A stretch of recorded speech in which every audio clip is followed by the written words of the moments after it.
entourée de filles. Mais aussi de gars, hein, ça n'empêche pas. Mais c'est vrai que... Alors pourquoi un groupe de filles? C'est parce que aussi, effectivement, vous savez, quand on est un sous-représenté, à un moment donné, ça développe l'instinct de vouloir se regrouper. Voilà, c'est comme ça, c'est instinctif, c'est comme ça. Et du coup, effectivement, oui, j'ai plus Entre filles, c'est vrai que c'est moins compliqué. Et puis, surtout ce qui est intéressant, et là le rapport entre femmes et hommes, je pense dans tous les milieux, c'est qu'au moins entre filles, on n'a pas besoin de prouver. Ah oui. De se renchère, de prouver qui on est. Parce que moi, je constate souvent que quand on est batteuse, pour faire sa place ou pour se faire respecter, c'est souvent... il faut faire plus, il faut prouver. Il faut être un extraterrestre pour être... non mais c'est vrai, il ne faut pas être dans la moyenne en fait. Si c'est dans la moyenne, on imite, alors c'est très vulgaire comment j'ai parlé, mais on crache à la gueule quoi. Non mais c'est vrai, c'est terrible. Sur tes casseroles, ma fille. En fait, voilà, en fait, il ne faut pas être au milieu. Par contre, quand tu es au-dessus, c'est là où le danger peut arriver. Et c'est là où, effectivement, il peut y avoir une résistance. Moins maintenant, hein, parce que les hommes sont moins virulents par rapport à ça, mais il peut y avoir une résistance des gens à qui ça peut déranger. Parce que voilà, ouais, bon, après mon boulot. Mais ça, on le voit dans tous les milieux. Tout à fait. C'est pas spécifiquement musicienne, c'est vraiment à tout le milieu.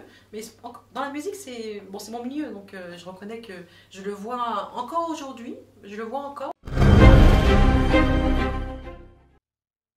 Moi, j'ai pas mal de filles, élèves qui sont filles. Élèves. Ouais. Et qui ont les problématiques que moi j'ai rencontrées il y a 20 ans. Quoi. Donc, ça, c'est un peu dommage. Effectivement. C'est un peu dommage. Mais voilà, donc... mais les choses il y a évoluent, un combat encore. Oui, les choses... Il y a quand même un combat à mener, parce qu'il ne faut pas non plus dire que tout est... C'est constant. Il faut toujours prouver, se battre pour faire un machin et pour exister. Après, il y en a qui sont très bien. Il y a des batteuses françaises, vraiment... Bon, j'ai recité les noms. Bon, si tu veux, oui. Moi, Julie Saury, que j'apprécie, mais que j'admire énormément, qui est une super batteuse. Anne Passeo, qui fait une petite carrière très sympathique. Delphine, Amy aussi. Amy Prajou, enfin voilà. Il y a plein de générations de batteuses là, qui commencent vraiment à sortir un peu du lot. Mais bon, à mon goût, il n'y en a jamais encore assez. Il devrait y avoir encore. On va les faire sortir du bois. Déjà, il faut les former. Tout à fait. Mais en fait, là, on est là pour ça. Entre autres. Mais non, surtout, c'est parce que moi, je le vois dans l'approche, les petits bouts de chant quand ils viennent me voir. Ouais, bonjour madame, ma fille veut faire des cours de batterie. Alors, je vois les pauvres parents, ils sont en panique. Moi, je fais, madame, calmez-vous. Vous savez, elle a le droit, elle peut. Hein. Ah non. En fait, c'est les parents qui mettent une résistance, en fait. C'est ça. Parce que si c'est un petit gars qui vient, pas de souci. Oui, mon fils fait la batterie, vas-y, je te prends des cours. Quand c'est une fille, ouais, non. Il y a encore c'est un peu honteux comme ça. Mais non, parce qu'en fait, les mamans, elles voient le côté derrière. Alors, en général, bon, que ce soit fille ou garçon, elles voient déjà le côté logistique. Elles disent, batterie, cherchez madame, rassurez-vous. Maintenant, il existe des batteries électroniques. Ne vous inquiétez pas, on met un casque. Voilà. Mais non, mais moi, j'avoue, je le dis par expérience, hein, je fantasme pas du tout. C'est que c'est souvent, quand c'est une petite fille qui veut faire des cours de batterie, malheureusement, il n'y a pas de continuité parce que les parents, pour des raisons, tu vas peut-être leur poser la question, finalement ils disent non. Alors j'ai beaucoup affaire à des jeunes enfants, garçons. Par contre, les filles, je les récupère plutôt à l'âge adulte.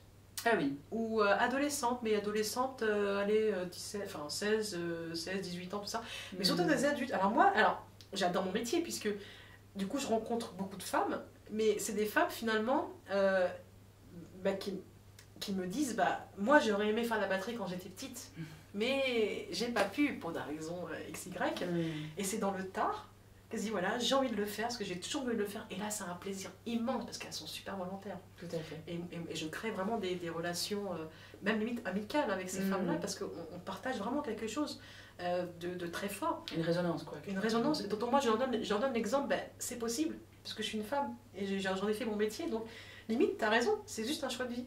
On ouvre une porte et on dit voilà, moi c'est vrai, j'ai choisi cette... Bon, ça n'a pas été facile, hein. Je me suis battue, je dis pas tout.